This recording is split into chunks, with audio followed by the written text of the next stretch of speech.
नमस्कार दोस्तों, Umesh public awareness channel पर एक बार पुनः आप सभी का बहुत बहुत स्वागत है। दोस्तों, आप सभी जानते हैं कि बिहार में अभी जमीन का विशेष सर्वेक्षण प्रारंभ है। बिहार के 20 जिलों में विशेष सर्वेक्षण का कार्य पहले से प्रारंभ है। शेष 18 जिलों में सर्वे का कार्य शीघ्र प्रारंभ होने वाला है। माननीय मुख्यमंत्री द्वारा मुख्य सचिव महोदय को हाल में ही निर्देशित किया गया है कि सर्वे का कार्य शीघ्र पूरा करें और इस सर्वे कार्य को संपन्न करने के लिए अभी 10,000 कर्मी की नियुक्ति भी की गई है। अब इस सर्वे में हमारे किसान भाइयों के जो कर्तव्य है, इस संबंध में एक वीडियो हमने बनाया है। 7 कर्तव्यों की चर्चा की है। इसका लिंक हम डिस्क्रिप्शन बॉक्स में उपलब्ध करा देंगे, आप वहां से देख सकते हैं। इसमें से जो एक महत्वपूर्ण कर्तव्य है, यूं कहें कि किसान भाइयों के लिए, रैयत भाइयों के लिए यह अनिवार्य कार्य है जिसे उसे करना ही करना है ताकि उनके जमीन का सर्वे हो सके।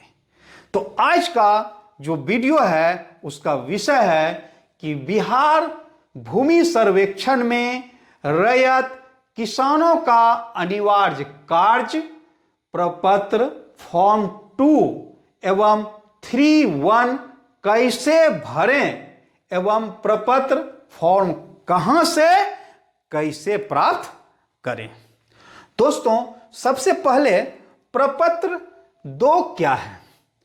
रैयत किसान द्वारा स्वामित्व धारित भूमि की स्वघोषणा हेतु प्रपत्र, अर्थात जिस राजस्व ग्राम में, जिस मौजा में सर्वे हो रहा है, उस मौजा के अंतर्गत किसी रैयत के पास जितना जमीन है, उनके द्वारा जो जमीन धारण किया जाता है, उसी जमीन की विवरणी प्रपत्र 2 में भर के आपको सर्वे कर्मी, सर्वे पदाधिकारी को समर्पित करना है। और यह प्रपत्र 2 आपका स्वघोषणा के रूप में है, सेल्फ डिक्लेरेशन के रूप में है, जिसके आधार पर आपके जमीन का सर्वे किया जाएगा।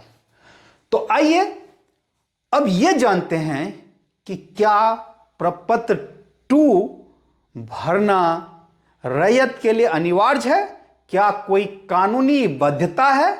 दोस्तों, आइए हम कानूनी पहलू से आपको अवगत कराते हैं। बिहार में जमीन के विशेष सर्वेक्षण के लिए जो कानून बनाया गया है उसका नाम है बिहार विशेष सर्वेक्षण एवं बंदोबस्त अधिनियम 2011 एवं नियमावली 2012। इसी अधिनियम के धारा 5(2) में कहा गया है कि भूधारी अपने द्वारा धारित भूमि के संबंध में स्वघोषणा बंदोबस्त कार्यालय में अथवा शिविर कार्यालय में सहायक बंदोबस्त पदाधिकारी को विहित रीति से उपलब्ध करा सकेगा। अब इसी नियमावली 6(1) है, उसमें जो लिखा गया है वो मैं पढ़ देता हूं कि भूस्वामी भूधारी अपने स्वामित्व धारित भूमि से संबंधित स्वघोषणा प्रपत्र 2 में 2 प्रतियों में समर्पित कर सकेगा।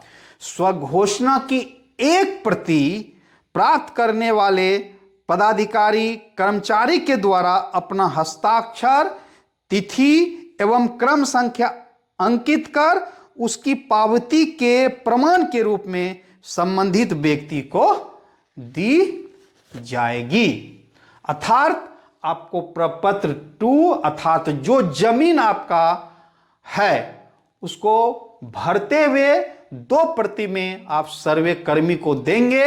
एक प्रति उस कार्यालय द्वारा रख लिया जाएगा और एक प्रति आपको एक्नॉलेजमेंट के रूप में, पावती के रूप में वापस कर दिया जाएगा। किंतु यहां ध्यान रखिएगा कि जो सर्वे कर्मी आपको लौटाएंगे उसमें सर्वे कर्मी का हस्ताक्षर होना चाहिए, तिथि होना चाहिए और एक क्रम संख्या सीरियल नंबर आपको दिया जाएगा। और यह संतुष्ट होने के बाद आप एक प्रति सर्वे कर्मी से आप प्राप्त कर लेंगे। आइए अब ये जानते हैं कि प्रपत्र 2 आपको कैसे भरना है। आप इसको अच्छी तरह से समझ लीजिए, आप इसको स्वयं भरेंगे और आप जमा कर देंगे। यही प्रपत्र 2 है, आप इसको देखिए। इसको चाहे तो आप कंप्यूटराइज करा लीजिएगा, क्योंकि एक छोटा प्रपत्र है और जमीन आपका मौजा में बहुत ज्यादा है तो इसमें आ नहीं पाएगा। अब आइए एक एक करके समझते हैं। ऊपर में जो भरना है, जैसे राजस्व ग्राम का नाम भरना है, थाना नंबर, हल्का नंबर, पुलिस थाना, अंचल, जिला, इसको आप भर लीजिए। उसके बाद जो पहला कॉलम है, टोटल 11 कॉलम है। जो पहला कॉलम है वो है रैयत का नाम और ब्रैकेट में है सह हिस्सेदारों का नाम एवं अंश यदि कोई हो। अब इसको पहले समझिए। मान लीजिए कि किसी राजस्व ग्राम में जहां सर्वे हो रहा है, यह एक जमीन का प्लॉट है। यह प्लॉट मान लीजिए 50 डिसमिल का है और यह प्लॉट जो है वो ए व्यक्ति का है और इस प्लॉट में किसी का हिस्सा नहीं, सिर्फ ए व्यक्ति का है। तो यहां पर रैयत के नाम में ए भरा जाएगा। उसके बाद आप पिता का नाम भर दीजिए। अगर कोई पैतृक संपत्ति है, मान लीजिए ये पैतृक जमीन है, एंसेस्ट्रल प्रॉपर्टी है और इस जमीन में 4 लोगों का अर्थात 4 परिवारों का हिस्सा है। मान लीजिए ए है, बी है, सी है, डी है और ये जो है 1 एकड़ जमीन है। तो सबका कितना हुआ? 25 डिसमिल, 25 डिसमिल करके हिस्सा हो जाएगा। अब यहां जो रैयत का नाम भराएगा, यहां पर ए का नाम, बी का नाम, सी का नाम और डी का नाम इसमें भरना है। फिर उनके पिता का नाम भरना है। उसके बाद अंश भरना है और अंश में क्या होगा? अगर चारों का बराबर बराबर हिस्सा है तो यहां पर अंश जो है वो आपका समान लिखाएगा, मतलब इक्वल। ये आपके ऊपर निर्भर करता है कि जमीन में किसका कितना शेयर बनता है, उस हिसाब से आप यहां अंश भरेंगे। उसके बाद अगला जो कॉलम है वो है अस्थाई पता। आप यहां पर अस्थाई पता भर दीजिएगा। उसके बाद खाता नंबर भरना है, उसके बाद खेसरा नंबर भरना है, फिर रकवा, एकड़, डिसमिल में भरना है। अब आपके इस मौजा में मान लीजिए कि टोटल 4 प्लॉट है, तो चारों प्लॉट के बारे में आपको यहां पर रैयत के नाम में भर देना है 1 2 3 4 करके। फिर आपको चारों प्लॉट का खाता नंबर, खेसरा नंबर भर देना है। फिर क्षेत्रफल जो है वो एकड़, डिसमिल में भर देना है। उसके बाद चौहद्दी भरना है। अब इस जमीन का जो चौहद्दी हुआ, ईस्ट, वेस्ट, नॉर्थ, साउथ, तो जो वर्तमान चौहद्दी है, जो अभी सर्वे के समय आपको एंट्री होगा, उसी को वर्तमान चौहद्दी को आपको भरना है। तो आपका जितना भी प्लॉट है सभी प्लॉट का आप चौहद्दी भर दीजिए। और उसके बाद है किस्म जमीन। इसको थोड़ा सा आप समझिए। देखिए, पहले जो है जमीन का किस्म बहुत प्रकार से वर्गीकरण किया जाता था सर्वे में, किंतु इस बार जो अधिनियम और नियमावली बना है उसमें 7 प्रकार के जमीन की चर्चा है, जो किस्म जमीन के नाम से जाना जाता है। और यही 7 प्रकार के जमीन के आधार पर आपका लगान निर्धारण होगा। एक वीडियो हमने लगान निर्धारण कैसे किया जाता है उस पर भी वीडियो हमने बनाया है। तो पहला है वासगीत। अगर आपका रेसिडेंशियल है तो यहां किस जमीन में आप वासगीत भर दीजिए। दूसरा है कृषि योग। तीसरा है भीड़ जमीन। उसका चौथा है चौर, दियरा, पथरीली, वलवाई जमीन। पांचवा है विभिन्न सरकारी एवं सरकार द्वारा नियंत्रित विभागों की भूमि, अर्थात जो सरकार की भूमि है उनका यहां जिक्र करना है। छठा है शहरी क्षेत्र की भूमि और 7वां है व्यवसायिक भूमि अर्थात कॉमर्शियल भूमि। तो किस जमीन में यही 7 प्रकार भरिएगा और इसी के आधार पर आपका इस बार लगान निर्धारण होगा। कॉलम नंबर 8 है शेष को छोड़कर लगान, अर्थात आपका जो मूल लगान है सिर्फ वही यहां भरना है। जो लगान जब रसीद आप कटाते हैं तो उसमें 4 प्रकार का शेष लिया जाता है, शिक्षा शेष, स्वास्थ्य शेष, रोड शेष, कृषि शेष, जो मूल लगान का 145% होता है। ये आपको नहीं भरना है। आपका जमीन का जो मूल लगान है, जैसे मान लीजिए इस प्लॉट का आपका 5 रुपया है तो यहां 5 रुपया भरना है। फिर दूसरा प्लॉट का मान लीजिए 1 एकड़ का जमीन है, यहां पर आपका 20 रुपया है तो 20 रुपया ही भरना है। उसके बाद 9वां है जमाबंदी संख्या। प्रत्येक प्लॉट का आपको जमाबंदी संख्या भरना है। अगर 3-4 प्लॉट का एक ही जमाबंदी संख्या दिया हुआ है तो वही आपको भरना है।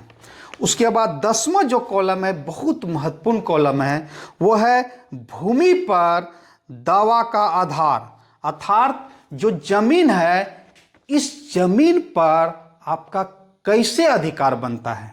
उत्तराधिकार, दान, क्रय, बंदोबस्त या अन्य। जैसे भी आपको जमीन, मान लीजिए आपने क्रय किया है तो क्रय भरिएगा, आपको दान से जमीन प्राप्त है तो यहां पर दान भराएगा, अगर आपको वसीयत से प्राप्त है तो यहां वसीयत भराएगा, अगर आपको सरकार के द्वारा बंदोबस्त किया गया है तो यहां पर बंदोबस्त भराएगा।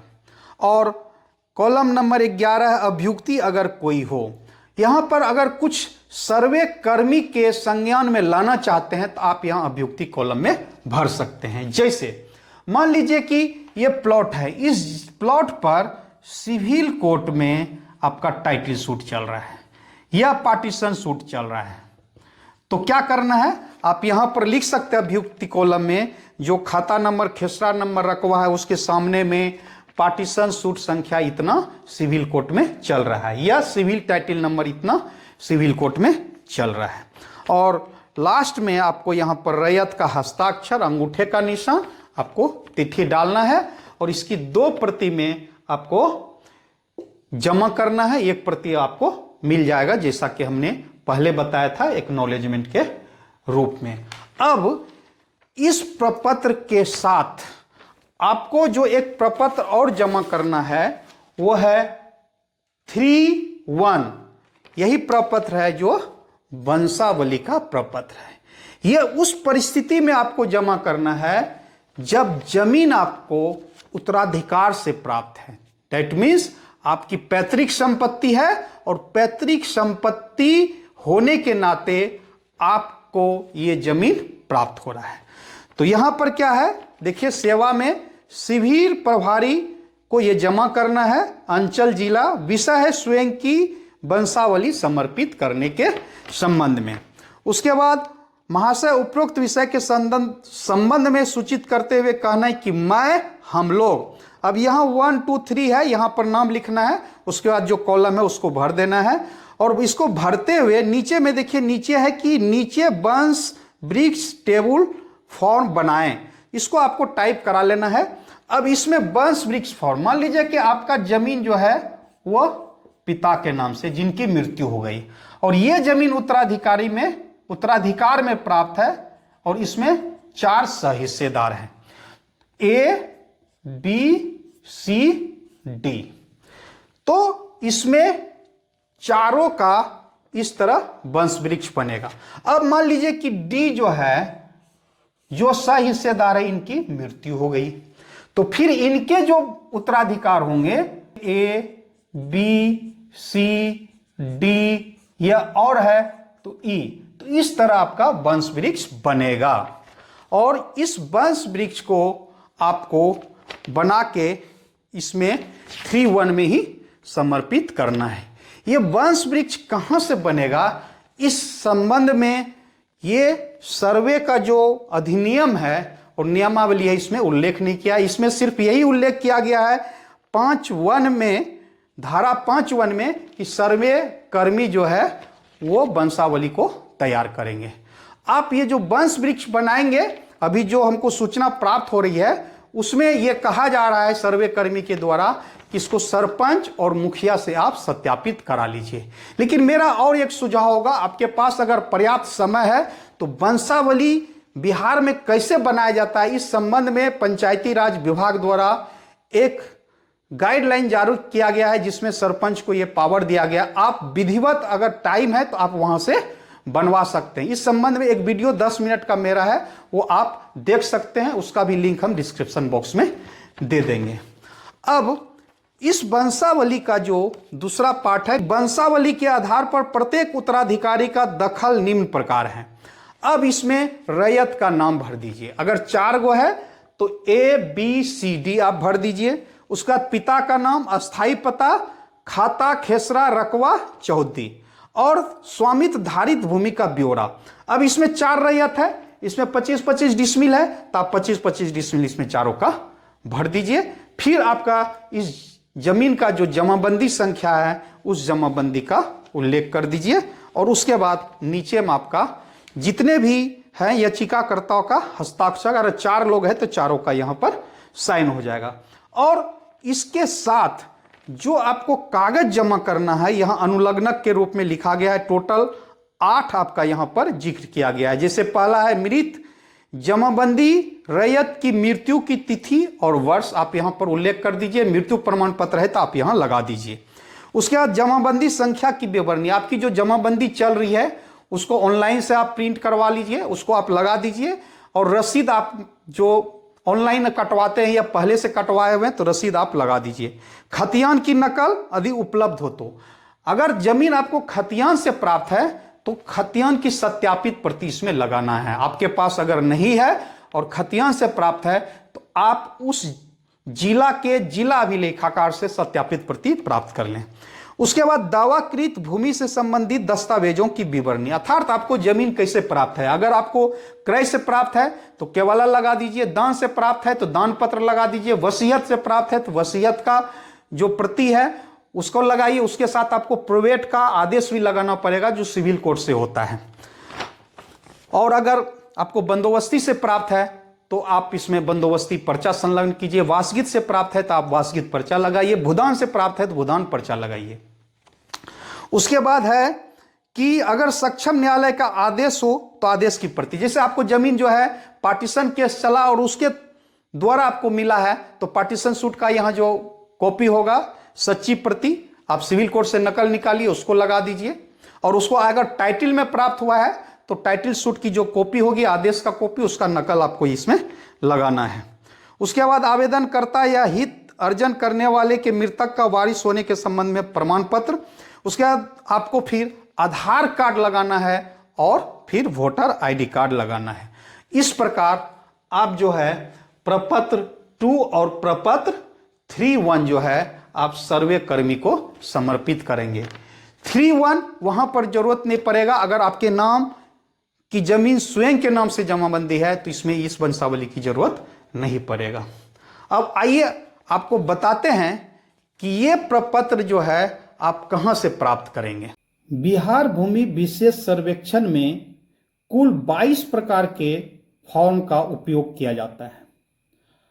आप इस फॉर्म को डाउनलोड करने के लिए सबसे पहले आपको गूगल सर्च बार में आपको टाइप करना है DLRS। उसके बाद इसको क्लिक कर दीजिए।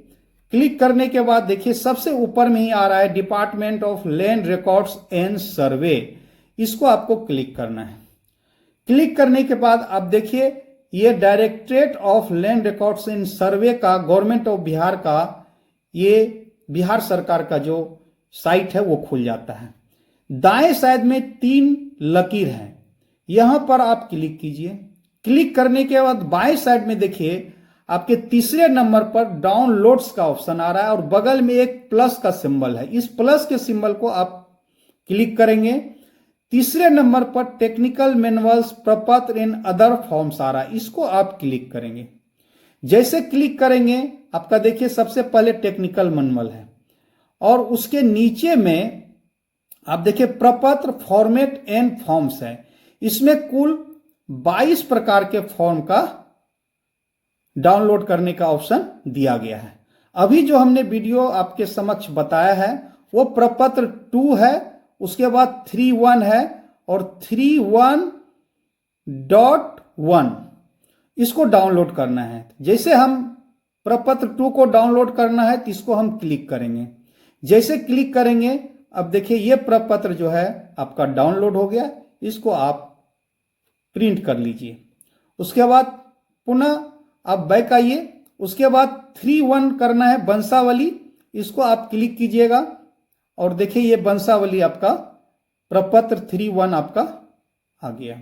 उसके बाद पुनः आप वापस जाइए और यहां पर 3.1.1 है, वंशावली के आधार पर प्रत्येक उत्तराधिकारी का दखल, इसको आपको क्लिक करना है और ये आपका प्रपत्र डाउनलोड हो गया। इस प्रकार आज के वीडियो में जो प्रपत्र का चर्चा किए थे वो आप डाउनलोड करके इसको भर के आप सर्वे कर्मी को आप उपलब्ध करा सकते हैं। दोस्तों, आज का वीडियो यही समाप्त होता है। पुनः किसी नए वीडियो के साथ आपसे मुलाकात होगी। जय हिंद दोस्तों।